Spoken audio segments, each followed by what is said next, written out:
Okay, guys. I have not uploaded in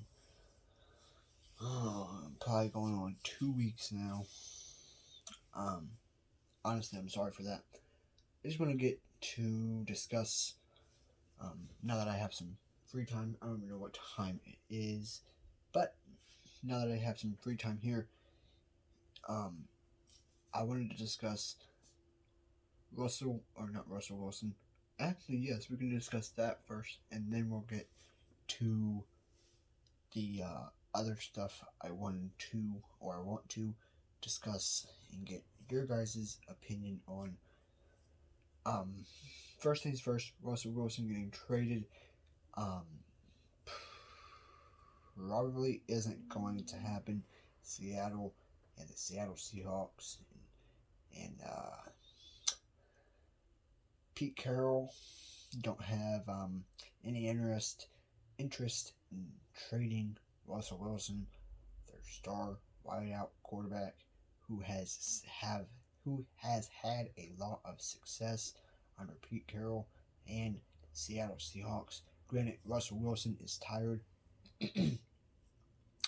of taking all those big time hits in Seattle that he takes 4, 5, 6 times a game. I think the only quarterback that was sacked more times during the 2020 NFL regular season was Deshaun Watson in Houston, who has a horrible offensive line. But that's all beside the point. I also wanted to get on here and discuss the whole thing with JJ Watt going to the Arizona Cardinals. It's unfortunate as a Cardinals fan, you went 10-6, you missed the playoffs. And as a Cardinals fan, you have to be kind of disappointed in how that season went. As a Dolphins fan, you have to be disappointed going 10-6, missing the playoffs. You know, Dolphins and Cardinals fans would have liked to get their first playoff berth in however many years it's been since the Cardinals and the Dolphins have made the playoffs. But anyway, JJ Watt was released on a mutual agreement to part ways from the Houston Texans. And about a week and a half, 2 weeks later, the Arizona Cardinals go out and they sign JJ Watt to a 2-year, $31 million deal. By the way, video not sponsored by Cherry Pepsi. I wish. A 2-year, $31 million deal, $23 million guaranteed. The health is what concerns me. Can JJ Watt stay healthy? As a healthy defensive end, JJ Watt is amazing at his job, but the health, the 31-year-old JJ Watt, the health is the concern for me. And I don't know, because the Cardinals have a lot of free agents they need to re-sign, and they just haven't done it yet.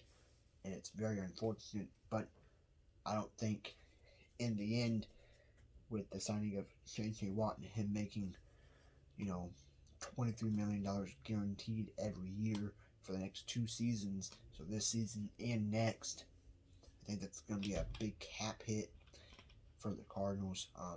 I believe the Cardinals are now under their cap hit, or over their cap hit by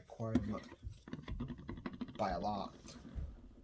So with that being said, I do think the Cardinals are going to struggle. I won't say they won't make the playoffs. Obviously, they beat Russell Wilson and the Seattle Seahawks on prime time last season. So I won't say they won't make the playoffs, but I will say that they're going to be a struggling team next year, especially if they can't get some of those big-time free agents that they have set to become free agents here in March. So that's a whole thing. Well, actually, they're already free agents. So if they can't get their free agents from their team that are free agents by the leap year or by the end of the free agency, then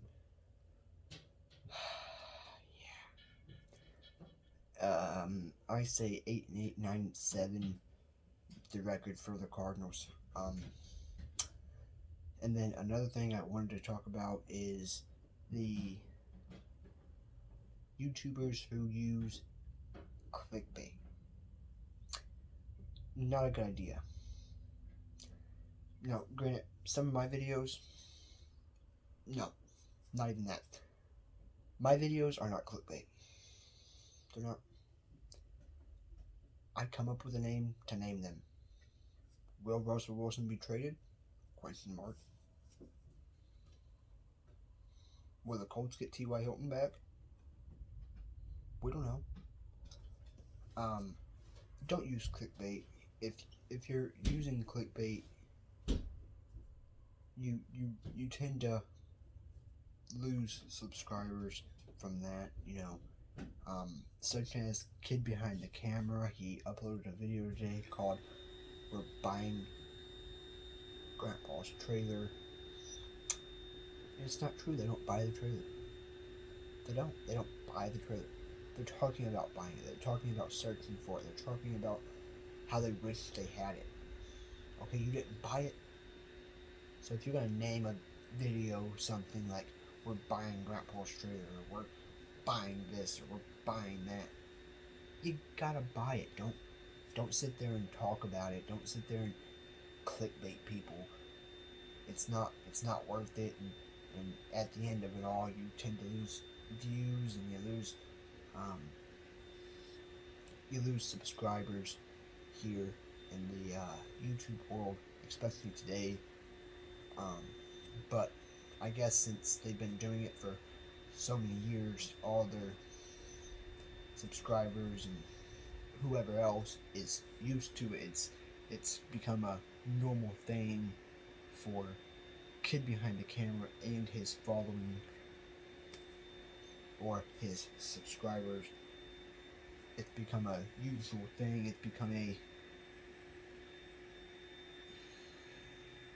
a habit, or yeah, it's become a habit. That's the best way I can put it.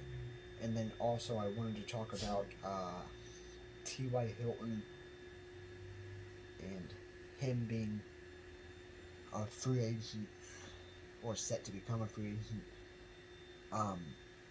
That's going to be a tough loss if we can't get T.Y. Hilton back here in Indianapolis. I think that's what helped Michael Pittman and Zach Pascal and all those rookie wide receivers or second year wide receivers here on the Indianapolis Colts. I don't think Michael Pittman is quite ready for a wide receiver number one. I don't think Zach Pascal is quite ready for a wide receiver number one. So getting T.Y. Hilton will be a major help here in Indianapolis. Obviously, T.Y. Hilton does want to finish his career here in Indianapolis, but he said it would be interesting to see what teams have interest in signing him if the Indianapolis Colts can't sign him.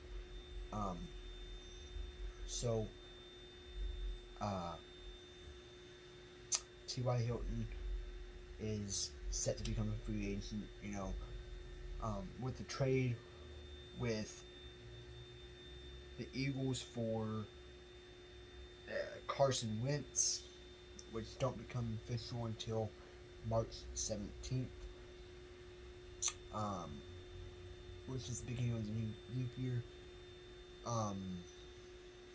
That put a hit in our cap space, but we still have like $50 million in cap space, so I don't think Chris Ballard and Frank Wright are really worried about, we're low on cap space, so how are we going to re-sign T.Y. Hilton? How are we going to do this? How are we going to do that? I don't think they're really worried about that. So I think if we get T.Y. Hilton back this year, I think it will be a great, great season for the Indianapolis Colts. And Frank Wright knows how to work with quarterbacks and work um, with getting that interception, touchdown to interception ratio down. Obviously, done it last season with Philip Rivers, who the previous season had 20 touchdowns and 23 interceptions, and everybody called his game, his career over. He just needed to call it quits and hang the cleats, come here to Indianapolis, and everybody, including myself, thought his career was a shot. It was in the garbage. He needed to hang the cleats and call it quits. And then all of a sudden he had that really hot stretch of like 5 games in a row where he threw for over 300 yards and had a passer rating of over 100, and he threw 23 touchdowns and 11 interceptions. Fantastic from the previous year when he threw 20 touchdowns and 23 interceptions. I think that just blew my mind right there. Obviously, we all know in San Diego, when the Chargers were in San Diego, Frank Wright was the offensive coordinator and Philip Rivers was the San Diego Chargers quarterback. And then you have Carson Wentz, who has a history also with Frank Wright in 2017 when Frank Wright was offensive coordinator and Carson Wentz was the quarterback for the Philadelphia Eagles. So I think if the Colts can get, or Frank Wright mainly, can get Carson Wentz back to that MVP type candidate and he can get his health under control, I think the Colts will be set and ready to go. I have figured out that Carson Wentz is more of a get it out quick, let the wide receiver, whoever, make the play. I think that's why Philip Rivers had so much success last season, is because Frank Wright was not only did he already have an offensive line, but he had the wide receivers. He had the group around Philip Rivers. He has a strong offensive line. He has a strong wide receiver group. He has a strong running game to complement him. He has a strong defense, a top 5 defense. He has a good secondary. He has a good special teams. He has all that at the tips of it. He had all that at the tips of his fingers here in Indianapolis, and it's not that I don't like Philip Rivers, and it's not that he didn't do us a favor and take us to the playoffs for the second time since Frank Wright took over back in 2018. So it's been a blessing since Frank Wright and Chris Ballard, both of them took over. Frank Wright and Chris Ballard are amazing people. As a Colts fan, I can't say enough about Chris Ballard. Since 2018 when he took over at his position, he's been named by CBS Sports and many others. He's been named one of the, if not the best, drafting general manager since 2018. So that's amazing in itself. And Frank Wright is just amazing in everything he does. I mean, granted, the play calling really doesn't go through him, but he does it in a such fashion that not very many head coaches can have success at, and he does it in such a great way that it satisfies me to sit there and watch how he does it and what he does. It satisfies me to learn more about that dude and just the way he makes his calls and he makes judgments, and he don't crack underneath pressure. 2-minute drill, he don't crack. The satisfaction of just sitting there and listening to him talk about how he has all this success and all this great culture that he's built here in Indianapolis. As we all know, Frank Wright will not retire until he has the Indianapolis Colts in a Super Bowl and he wins the Super Bowl with the Indianapolis Colts, which will not happen until Patrick Mahomes retires. God darn it. But anyway, congratulations to all you Bucs fans, by the way, for that Super Bowl win that you all got with the GOAT Tom Brady. Tom Brady went to Tampa Bay and everybody was like, oh, here comes the question.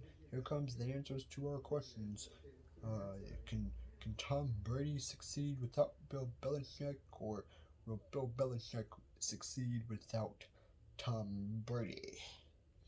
And, well, you know how it goes. The quarterback, Tom Brady, went to Tampa, fired on all cylinders, got destroyed by the Saints twice in the regular season, and then here come playoff Tom Brady, and playoff Tom Brady just not around.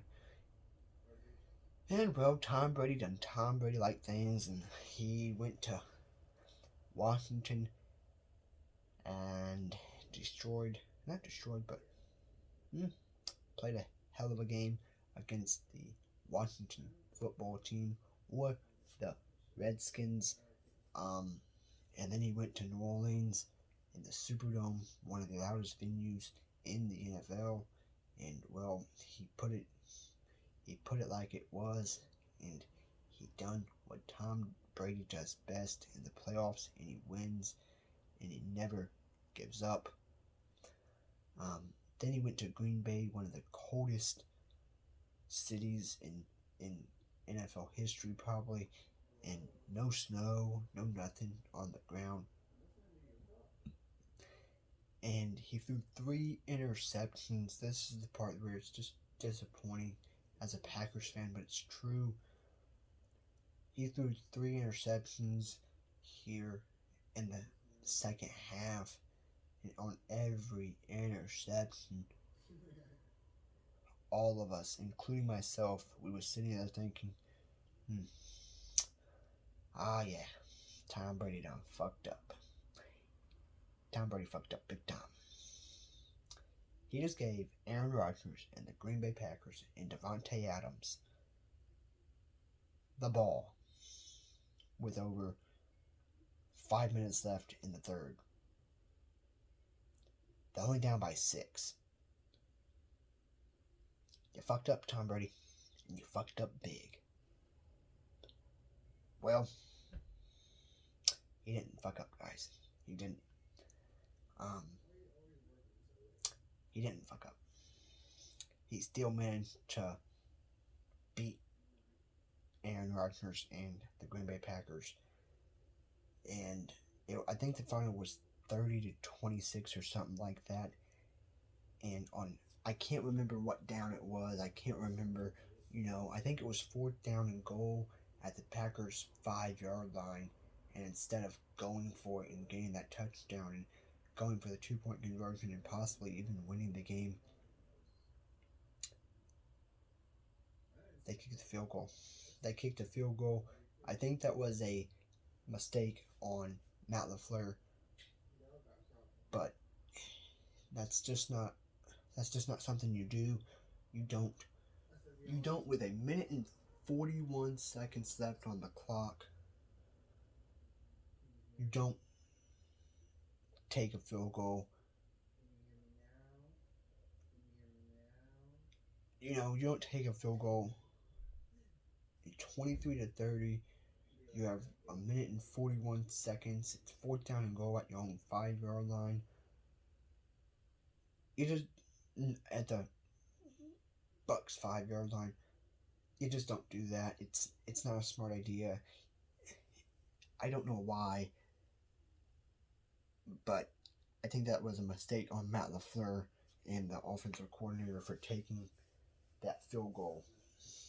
And it's a sad mistake, but it's a true mistake that Matt LaFleur and the offensive coordinator over there in Green Bay made. Which everybody makes mistakes. I'm not saying, they're retarded for making a mistake. He should be fired. No, I'm not saying that. It's just everybody makes mistakes, and that was a big mistake right there. You don't give Tom Brady a minute and 41 seconds left in the fourth. You know he's going to run the ball. You know you have 2 timeouts left, so you're going to stop the clock 2 more times. So it's just not something you do. It's not something anybody would do. It's not something a smart person would do. I'm sorry. I know that might become offensive to some of you. Oh, well, now you're calling Matt LaFleur retarded. He's led us to 2 championships. Okay. Sure. But when you're playing against Tom Brady, it doesn't matter if he's with New England, with Tampa, with Seattle, with the Steelers. It doesn't matter who he's with. You never, ever, ever, ever give the ball back to Tom Brady with a minute and 41 seconds left on the clock. Don't do it.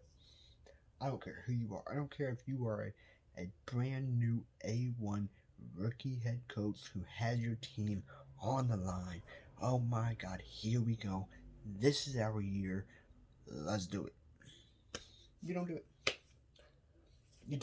You don't do it. If you as a person are smart enough and intelligent enough to look at Tom Brady and look at his game film and you look at him when he plays in the playoffs, you are a smart enough person to know better than to give Tom Brady the ball in the fourth quarter on his side of the field at the 5-yard line with a minute and 41 seconds left. You know better. Matt LaFleur and that Green Bay Packers offense with a 4th down and goal with a minute and 41 seconds or however much time was left on that clock knew goddamn good and well they wasn't going to get another shot after they went for that field goal. They knew goddamn good and well. They knew it. They knew they wasn't getting another shot.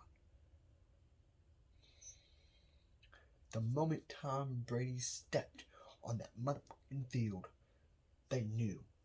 They knew it. They had 2 more timeouts. They let them stop the clock 2 more times.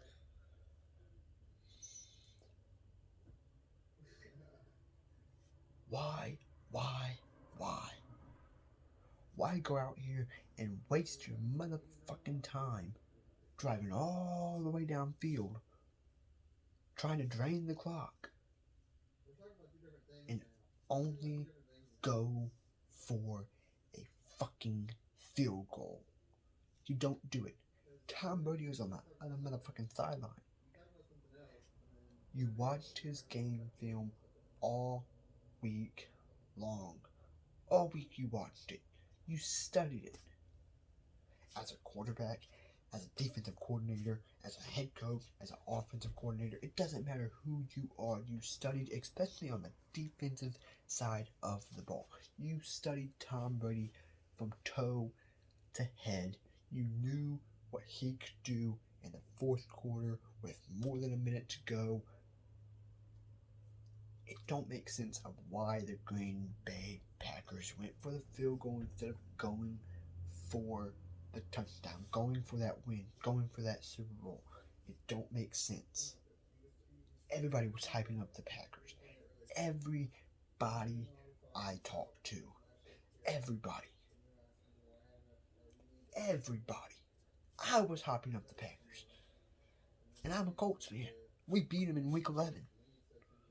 I was hyping up the Packers.